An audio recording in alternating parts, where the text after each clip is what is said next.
اللہ اللہ اللہ اللہ۔ السلام علیکم ورحمۃ اللہ وبرکاتہ۔ رب اشرح لی صدری ویسر لی امری واحلل عقدۃ من لسانی یفقہوا قولی۔ اعوذ باللہ من الشیطان الرجیم، بسم اللہ الرحمن الرحیم۔ قل یا اہل الکتاب لم تکفرون بآیات اللہ، تو کہہ اے اہل کتاب کیوں منکر ہوئے ہو اللہ کے کلام سے۔ واللہ شہید علی ما تعملون، اور اللہ کے روبرو ہے جو تم کرتے ہو۔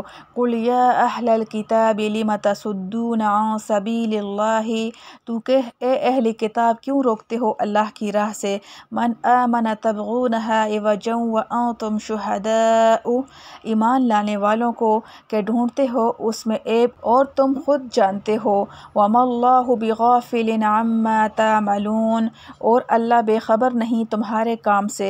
یا ایھا الذین آمنوا ان تطیعوا فریقا من الذین، اے ایمان والو اگر تم کہا مانو گے بعض اہل کتاب کا، اوتوا الکتاب یردوکم بعد ایمانکم کافرین، پھر کر دیں گے وہ تم کو ایمان لائے پیچھے کافر۔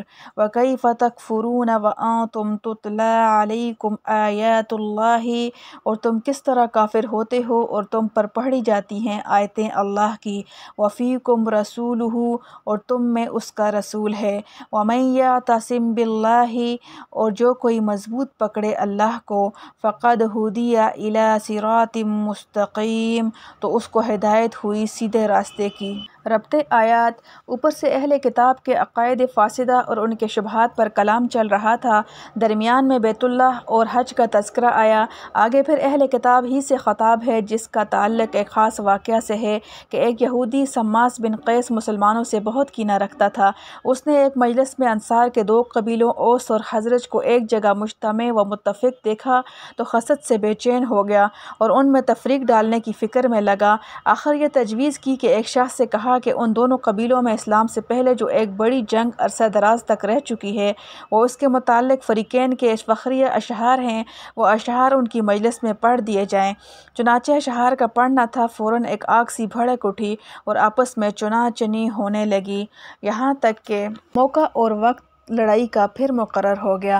حضور صلی اللہ علیہ وسلم کو خبر ہوئی تو آپ صلی اللہ علیہ وسلم ان کے پاس تشریف لائے اور فرمایا، کیا اندھیر ہے میرے ہوتے ہوئے پھر مسلمان ہونے اور باہم متفق و مانوس ہونے کے بعد؟ یہ کیا جہالت ہے؟ کیا تم اسی حالت میں کفر کی طرف عود کرنا چاہتے ہو؟ سب متنبہ ہوئے اور سمجھا کہ یہ شیطانی حرکت تھی اور ایک دوسرے کے گلے لگ کر بہت روئے اور توبہ کی۔ اس واقعہ میں یہ آیتیں نازل ہوئیں۔ اس واقعہ کو روح المعانی میں بروایت ابن اسحاق اور ایک جماعت نے زید بن اسلم سے روایت کیا ہے۔ یہ مضمون کئی آیتوں تک چلا گیا ہے، جس میں اول ملامت ہے ان اہل کتاب پر جنہوں نے یہ کارروائی کی تھی، اور یہ ملامت بڑی بلاغت سے کی گئی کہ اس فعل پر ملامت سے پہلے ان کے کفر پر بھی ملامت کی، جس کا حاصل یہ ہوا کہ چاہیے تو یہ تھا کہ خود بھی مسلمان ہو جاتے، نہ یہ کہ دوسروں کو گمراہ کرنے کی فکر میں لگ رہے۔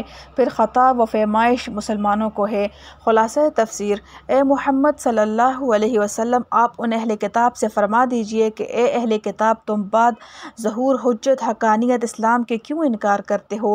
اللہ تعالیٰ کے احکام کا اصول و فروع اس میں سب آگے، حالانکہ اللہ تعالیٰ تمہارے سب کاموں کی اطلاع رکھتے ہیں، تم کو اس سے بھی ڈر نہیں لگتا؟ اور اے محمد صلی اللہ علیہ وسلم، ان سے یہ بھی فرما دیجئے کہ اے اہل کتاب، کیوں ہٹانے کی کوشش کرتے ہو اللہ کی راہ یعنی اس کے دین حق سے ایسے شخص کو جو اس دین حق کے ہونے پر ایمان لا چکا، اس طور پر کہ کجی کی باتیں ڈھونڈتے ہو اس راہ کے اندر پیدا کرنے کے لیے، جیسا کہ قصہ مذکورہ میں کوشش کی تھی۔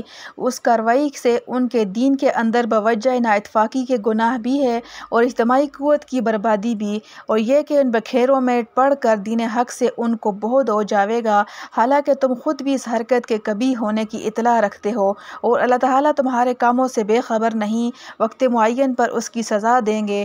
اے ایمان والو، اگر تم کہنا مانو گے کسی فرقہ کا ان لوگوں سے جن کو کتاب کتاب دی گئی ہے یعنی اہل کتاب میں سے، تو وہ لوگ تمہارے ایمان لائے پیچھے اعتقاداً یا عملاً کافر بنا دیں گے، اور بھلا تم کفر کیسے کر سکتے ہو، یعنی تمہارے لیے کب روا ہو سکتا ہے، حالانکہ اسباب مانع کفر کے پورے جمع ہیں، کیونکہ تم کو اللہ تعالیٰ کے احکام قرآن میں پڑھ کر سنائے جاتے ہیں، اور پھر اللہ کا رسول صلی اللہ علیہ وسلم موجود ہیں، اور دونوں قوی ذرائع ہیں ایمان پر قائم رہنے کے۔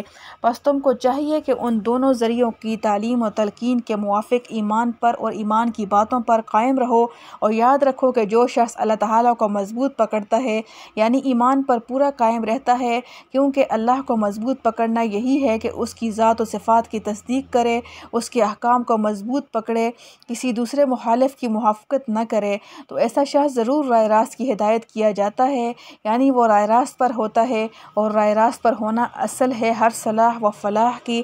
بس اس میں ایسے شخص کے لیے ہر صلاح و فلاح کی بشارت و وعدہ ہے۔ الحمدللہ حمداً کثیراً طیباً مبارکاً فیہ کما یحب ربنا ویرضی۔